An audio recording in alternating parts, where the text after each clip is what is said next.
Good evening, ladies and gentlemen. This is Pop the Mob, aka Dark Wild Card,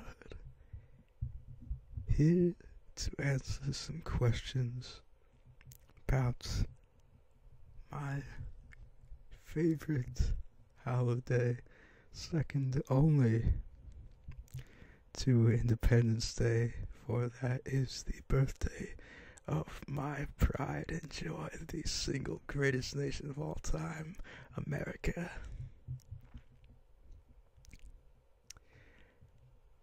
The holiday I refer to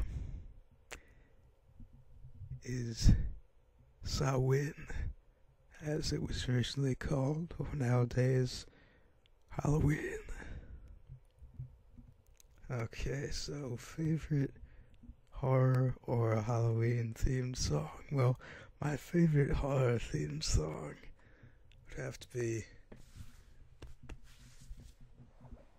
that had two masters in it.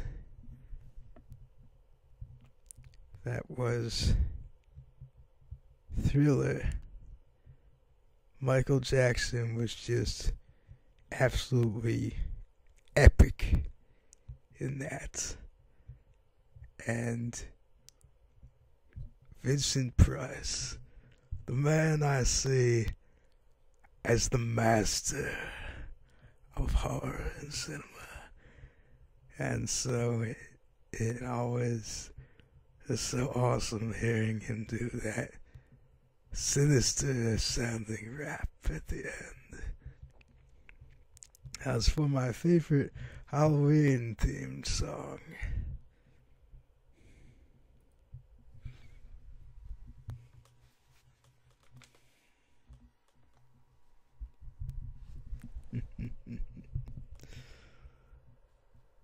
this man,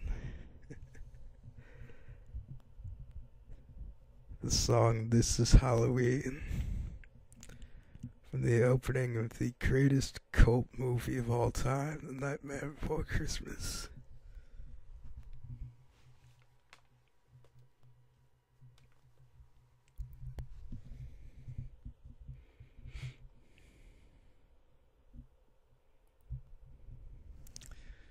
Name something I wouldn't want to run into in a dark forest or an abandoned building.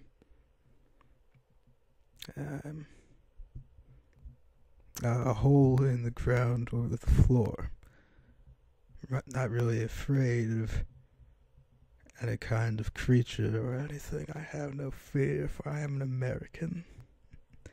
Have I ever played with a Ouija board? No, I have not, but I would be willing to do so, just to see what it's like. Favorite horror monster or villain? Well, in cinema, my favorite easily was Dr. Hannibal the Cannibal Lecter. It's just so eerily portrayed by Anthony Hopkins. I love how he gets that look in his eyes, the look of simultaneous absolute madness and absolute evil. Neither, I imagine, are very difficult or very easy to accomplish just in and of themselves, but to do so with both has to. So therefore, to do both is just mind-blowing, and he pulls it off so well. And the way he, just the way he portrays Hannibal, it's just sinister way. He can see that he takes some sick, twisted pride in making Clarice squirm, and I sucked the brains from his skull. It's just awesome to watch. Favorite villain in literature.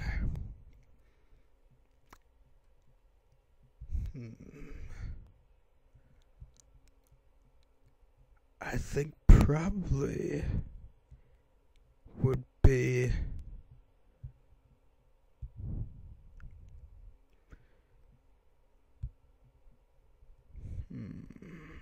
it's a toss-up between two from Edgar Allan Poe's works.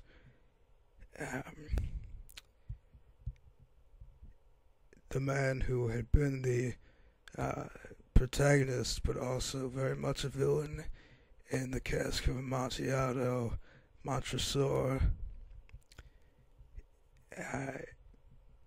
in that he was so while he was sick and twisted and evil, he also had been a very crafty kind of killer. He had used his former friend's weaknesses against him. And favorite villain, the other favorite would be the king, also from work from Edgar Allan Poe, the king in Hop Frog, because of the way he was just so despicable, and how Hop Frog had used his ways against him. Favorite monster, the creature from the Black Lagoon. That was the very first horror movie I had ever seen.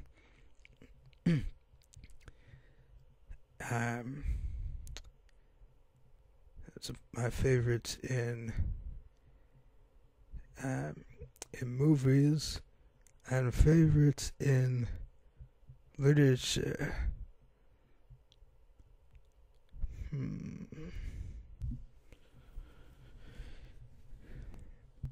I think probably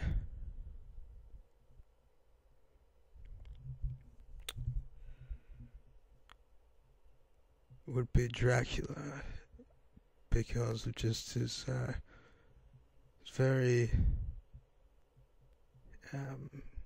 unusual, for that time, unusual ways that it was hadn't been thought of in any other books before.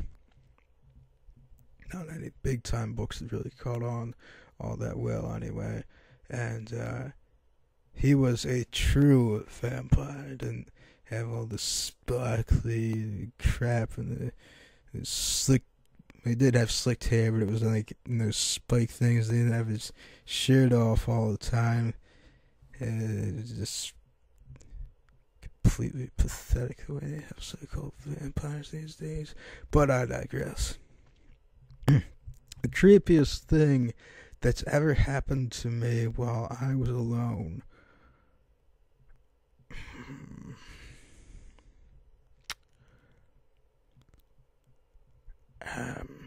There were two. They both had been things that I had been watching on TV. There was first a special that was rebroadcast on the History Channel. Originally it was on HBO. It was called The Iceman: Confessions of a Serial Killer.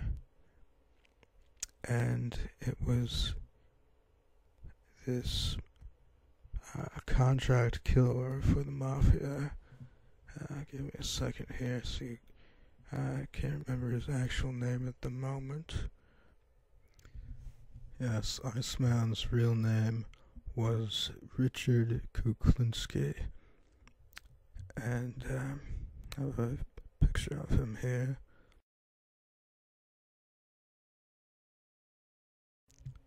And as I was watching this interview in which he had candidly spoken of the contract killings that he committed, it was officially convicted of 5 murders altogether, though the exact number is unknown, because possibly due to partial delirium, he would fluctuate in the amounts of people he claimed to have killed. But he had, it was just so disturbing to watch. He,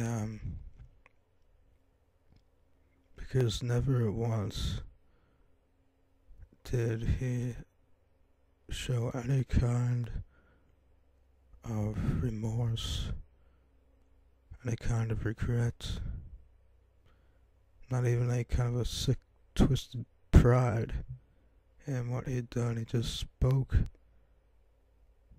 this flat, even keel.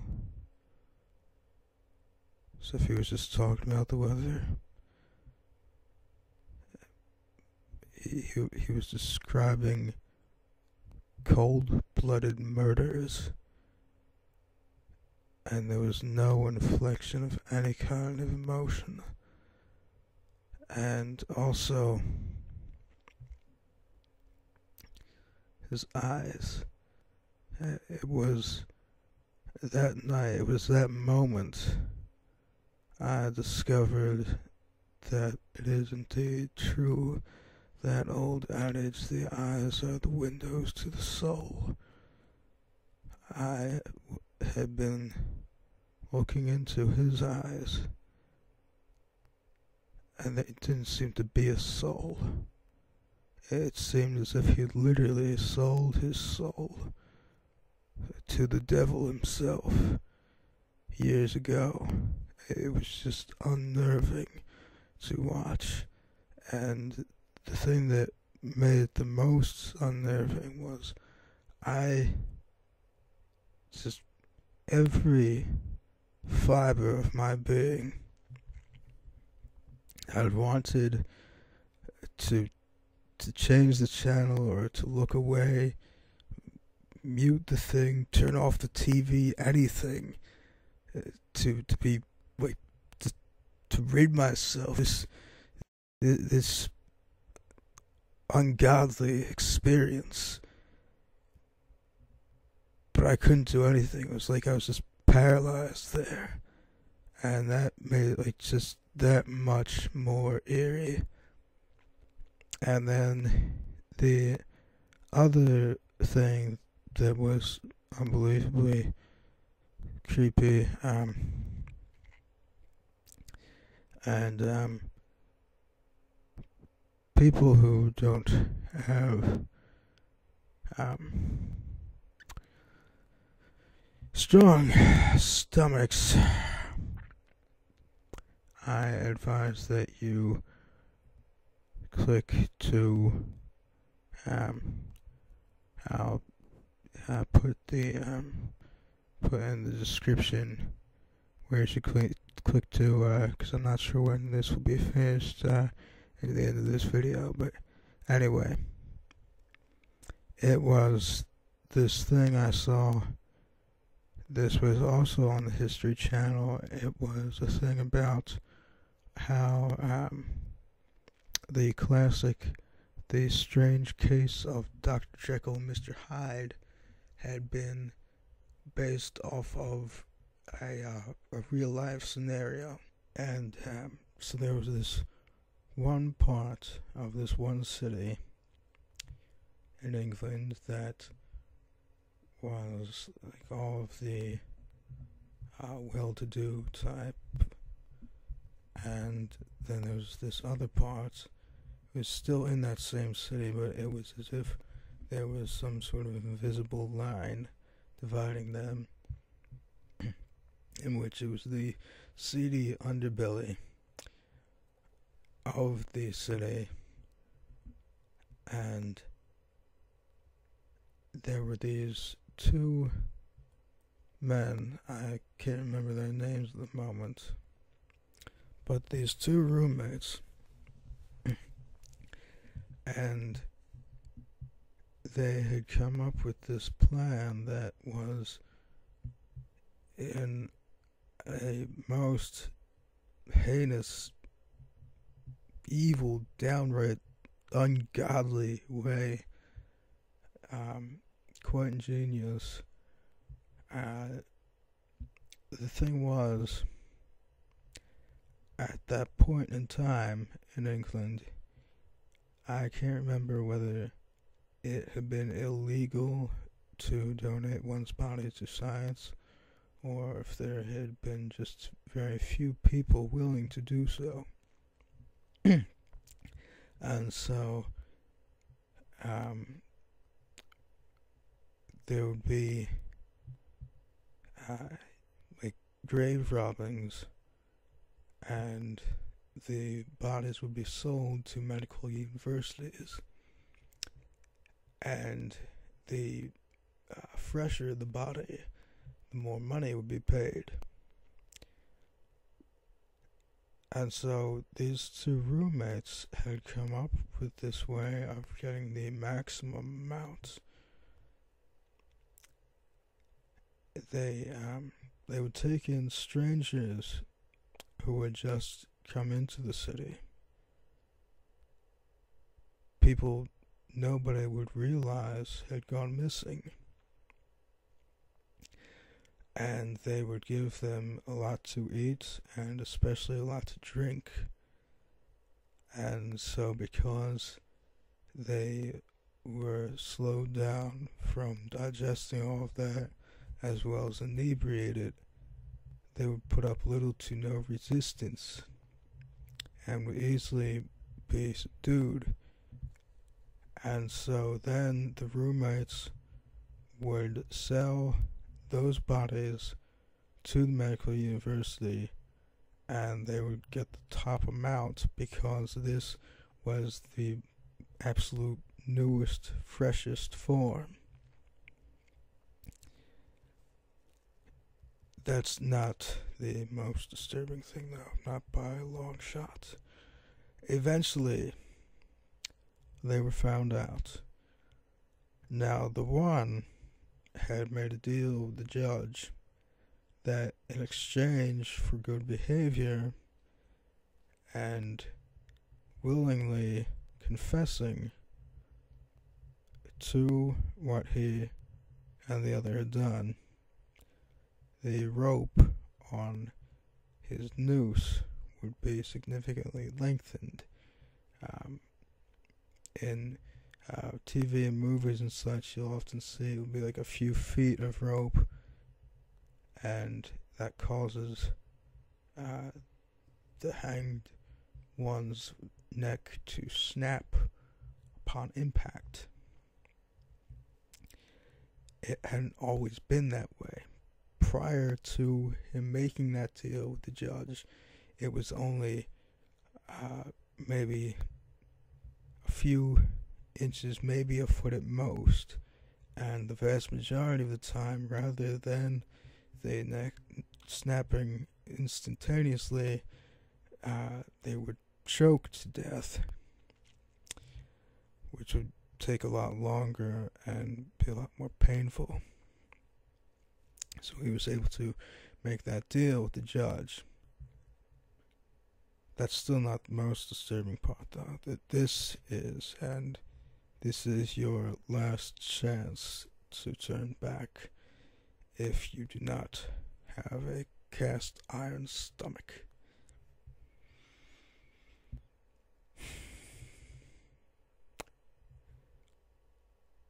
The other killer, who had not cooperated, after being executed, the very medical students who had been purchasing the bodies from the two killers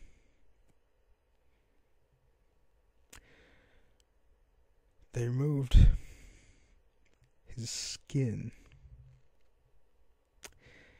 and they used it to make covers for medical textbooks to serve as a warning so that no one else would attempt what the two killers had done.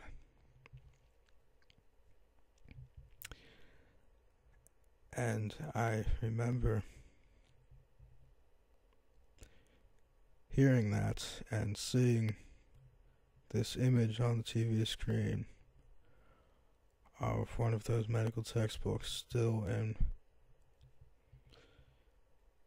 disturbingly good condition in the British Museum. I remember a few things happened at once. My body, none of them were especially pleasant. I remember I recoiled in horror, my eyes going wide as saucers,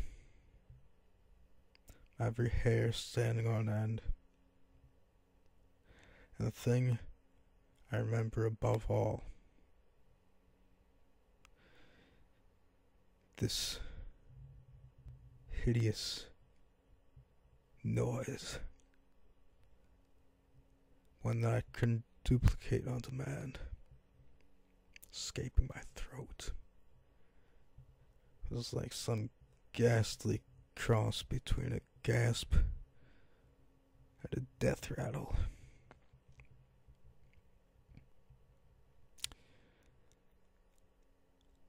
So those were the two creepiest things I ever experienced when I was alone.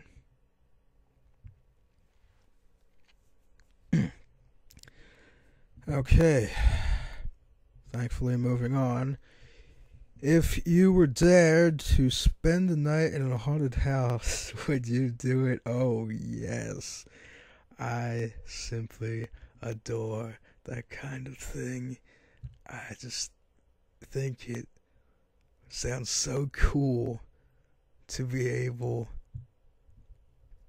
to even have a chance, even just a chance, to have the faintest glimpse of what's on the other side.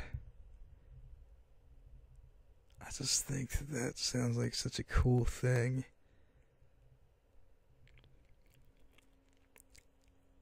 Are you superstitious? No, because that's unlucky. No, I'm not superstitious. I really don't think there's a reason to ever be superstitious about anything. Do I ever see figures in my peripheral vision? One time, and I know that some of you will probably laugh at me. I laughed at myself after the fact. But one time, due to, I guess, having played Zelda Ocarina of Time for too long, at this one point, as I was going to the store, and granted, I was only like 11 at the time, but still, it was kind of a stupid thing, nonetheless. But anyway, I had thought, as I was walking to a store, that I had seen one of these entities called the Re-Deads,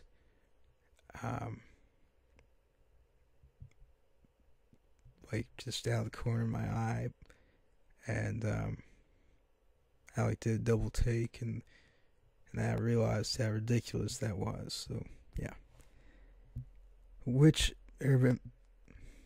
I told you already, I don't feel fear, so I don't get scared of any urban legend. Do I prefer gore or thrillers? Thrillers, easily. Gore just doesn't do it for me, because it's just, I've really just never understood the concept of that, of like blood being everywhere, and or various other bodily organs, because blood is an organ. Um, I've just never found that especially scary. I like thrillers because they tend to get in your mind and stay there long after the movie has finished, and like just screw your head. Like the Hannibal movies, many of Alfred Hitchcock's works, um,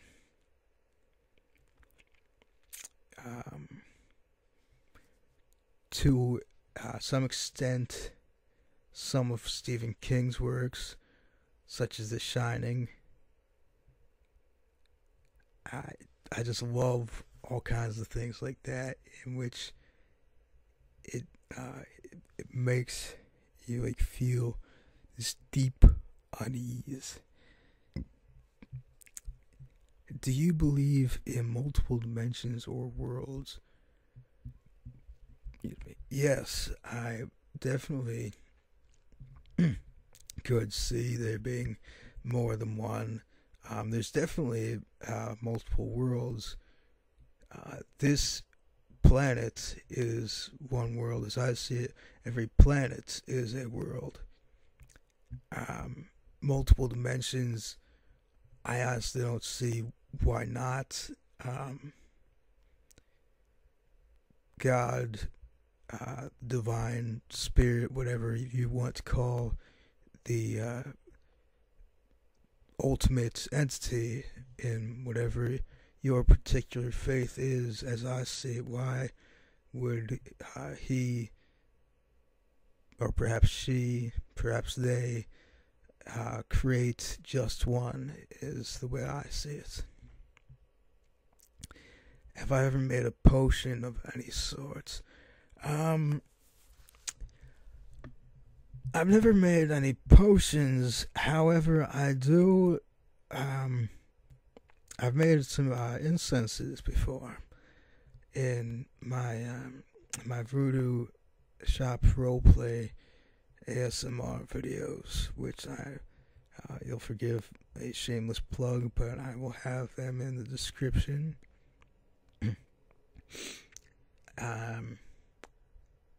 So that's sort of like a potion in some ways. Do I get scared easily? Okay, now you're beginning to get on my last nerve. I told you already. I do not feel fear. You got it now? You understand? Or do I have to get in there? Excuse me. It's the fact that I'm a Philly son. I get this attitude. Have you ever played Bloody Mary? No, I don't really know how to play. I've heard of it, but I really don't know how to play it.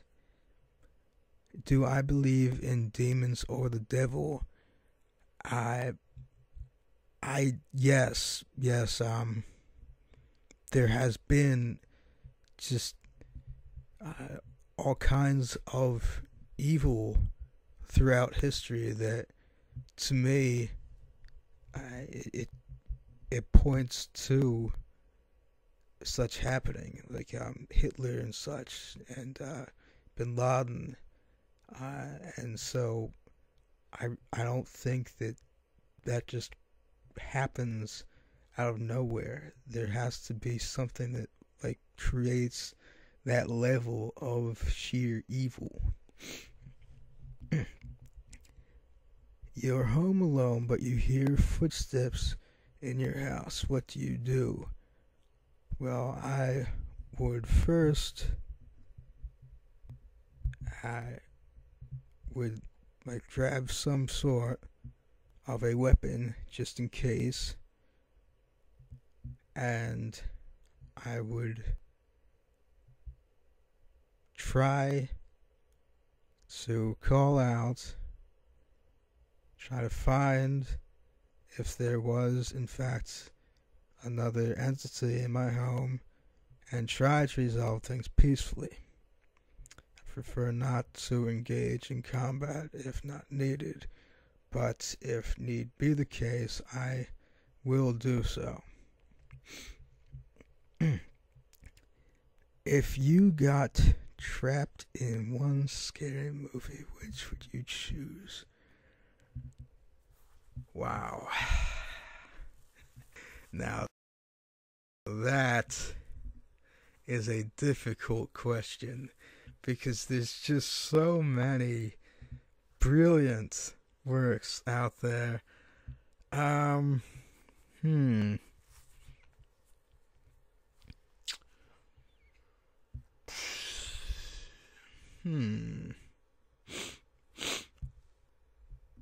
Man.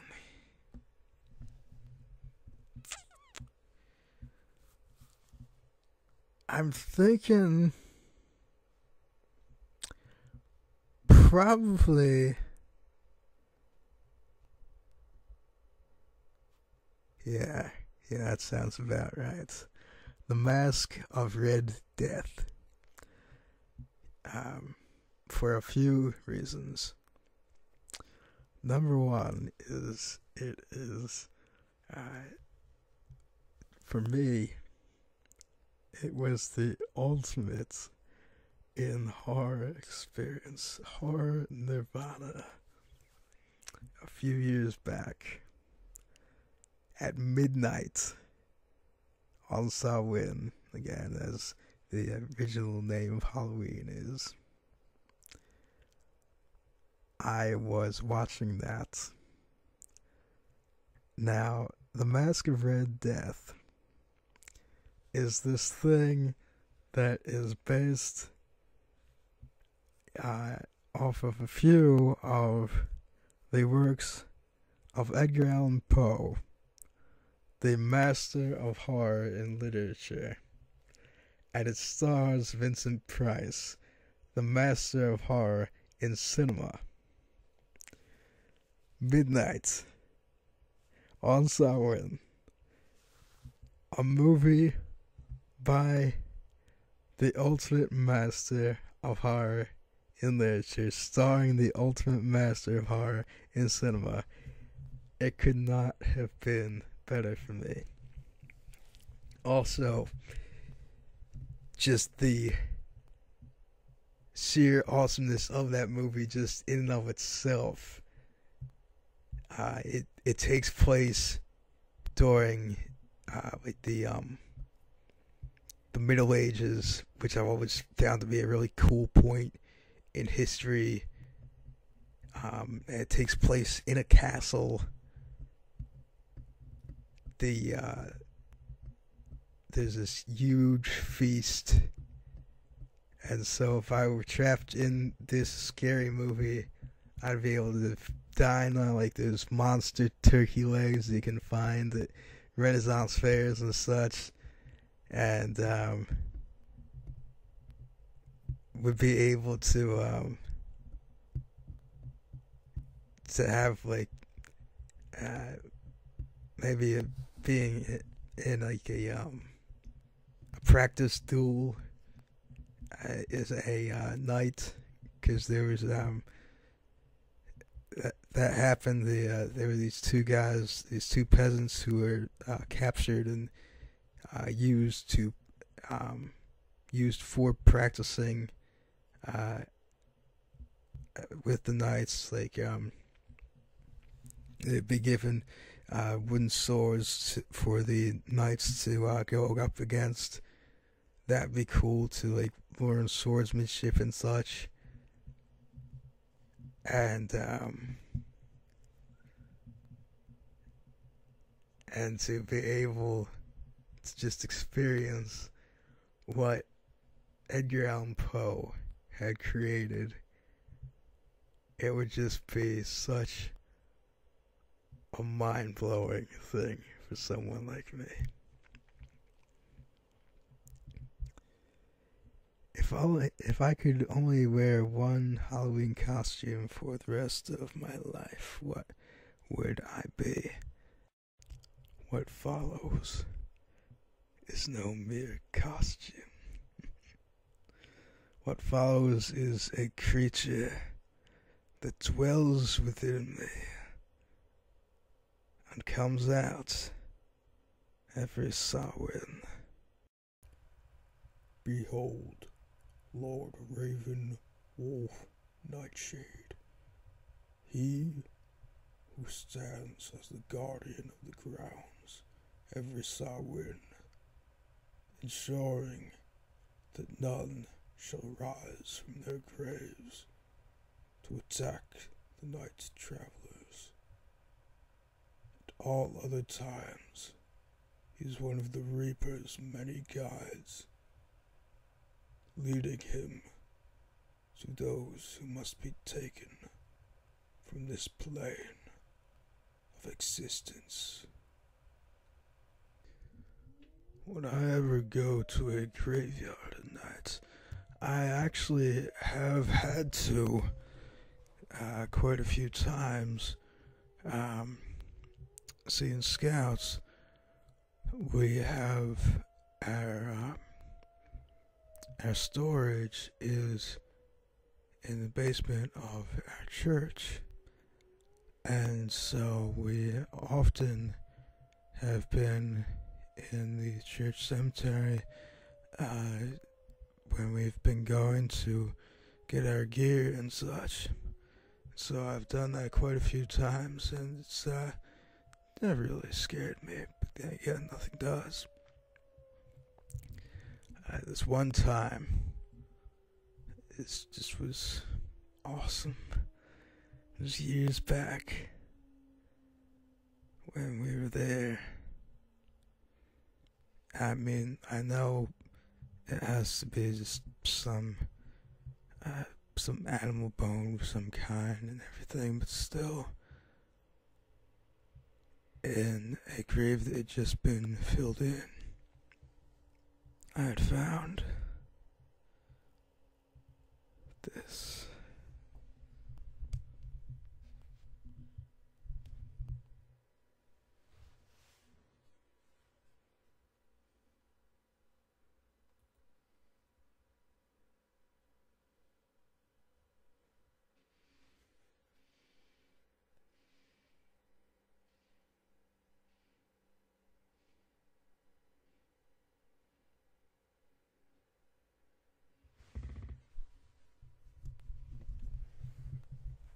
It just was such an awesome thing.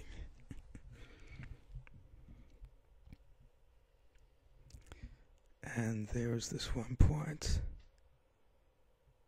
in which I had found it was during a scout camping trip, and we were at one of the campsites in which the Jason movies have been filmed. And I know that it had to have been planted, or was just from some wild animal that had just been there or something. But it was still just so damn epic, considering its location. Directly outside of one of the cabins, I found a vertebral bone. In a zombie apocalypse, what is my weapon of choice?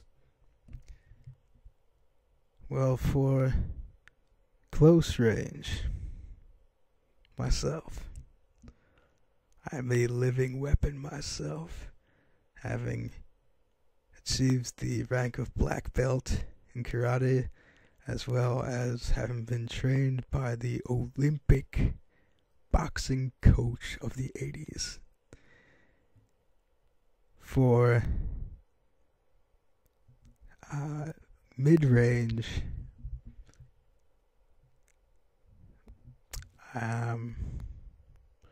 probably, let's see here. Mid-range, probably using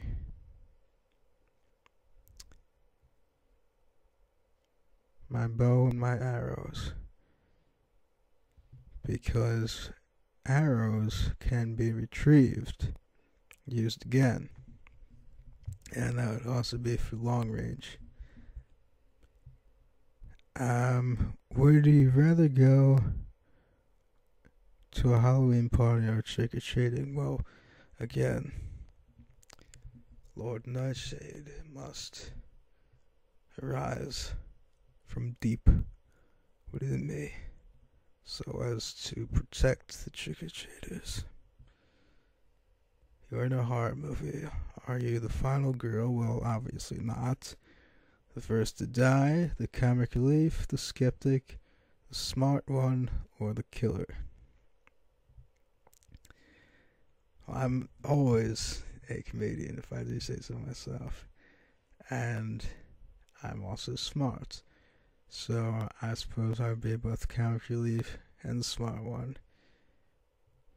Maybe at times because of being smart, like being like smart, like he's a smart guy, that kind of thing. Do you have to watch something happy after watching a horror movie so you can go to sleep? No. Whilst watching scary movies, are you the person who yells at the characters, the person with their eyes covered the whole time, or the person who falls asleep? I don't really do any of those things.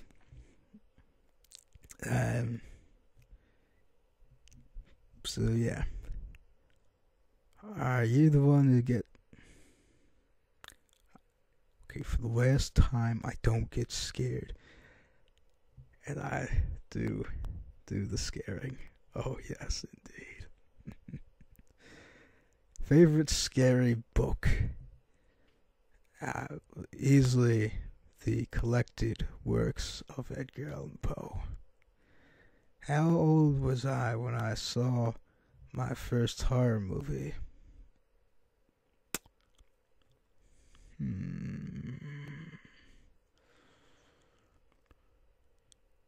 I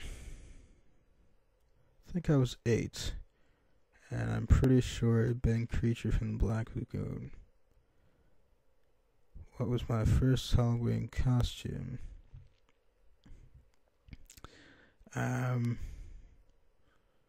My first true Halloween costume had been this thing where I had been like an undead Prohibition era gangster. What am I going to be for Halloween this year? Again, I'm not going to be anything. The creature in me will be unleashed. If you could have a spooky Halloween pet, black cat, owl, bat, wolf, what would you pick? Well, first, I want to say about black cats. It was so awesome.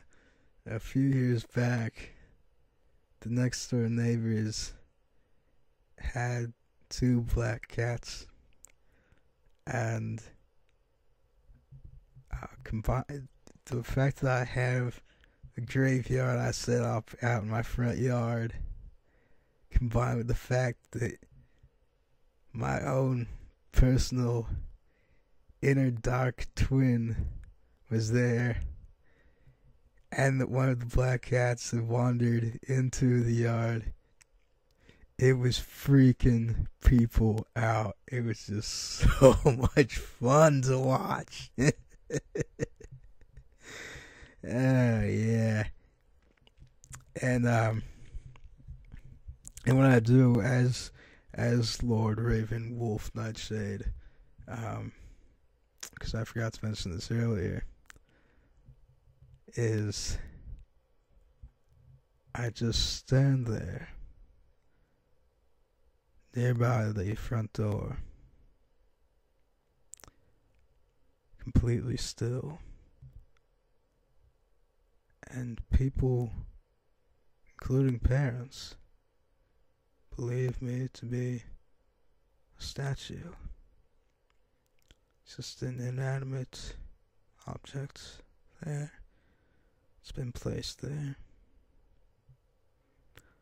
I wait until the trick-or-treaters come within a few feet of me. And I say to them, enter. It freaks them out so much. It is so much fun to watch. And the most fun was the first year I did that back in 2011. Across the street from me, there's this group of kids who were probably 7 and 8 year olds, and they were trying to break me. They're like saying amongst each other that I wasn't real, as well as yelling to me that I wasn't real. They were like, "You're not real! We can tell you're not real!" I could have just stood there all night if I had to. And eventually, they finally, since I hadn't moved, they were convinced that I wasn't real. And so they crossed the street, and I waited. I waited just a tiny bit more, until they were only about a foot away. Not real, am I? They screamed, running into the house. It was so awesome. And that, and even a teenage girl, as she was exiting the house, she actually like did this double take. It's like, okay, you're real. A teenager had thought that the first time I spoke that she was hallucinating. That was how good I was, if I do say so myself. And it was such an awesome thing. It's so much fun. But yes, about the Halloween pet. Yes, I would have a black cat, and I would name him Dupin, after C. August Dupin, the original master detective in literature. Before there was Sherlock Holmes, there was C. August Dupin, who was created by Edgar Allan Poe. And that was one of the... That wasn't one of the Dupin mysteries, but it was a murder story by Poe, and I just think that it would go well together, that kind of thing.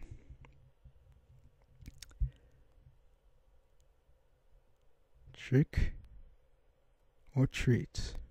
Well, I think that it's been made abundantly clear by this point. I am the trickster, and I take great pride in it. And now I tag the following people: Minxlara123,